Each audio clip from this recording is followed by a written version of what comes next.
Kilo joule per mole, MOL mole அப்படின்னு சொல்லுவாங்க.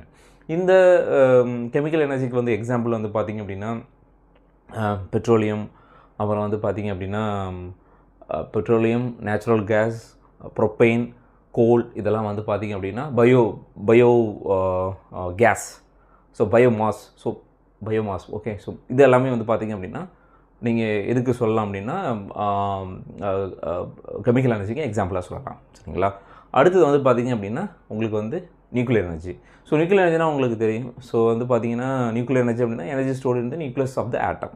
So இப்போ வந்து ஒரு யுரேனியம் ஆட்டம் எடுத்துக்கோங்க. So nucleus of the uranium atom release the nuclear energy. எப்போ நியூக்ளியர் எனர்ஜியை வந்து உங்களுக்கு ரிலீஸ் பண்ணணும், அது வந்து when it's split into 2 part, when it's fission is happen, ஓகேவா. ஃபிஷன் இஸ் ஹேப்பன் ஆகும்போது இல்லை ரெண்டு பார்ட்டாக ஸ்ப்ளிட் ஆகும்போது வந்து பார்த்திங்க அப்படின்னா அதில் லாஸஸ் ஆஃப்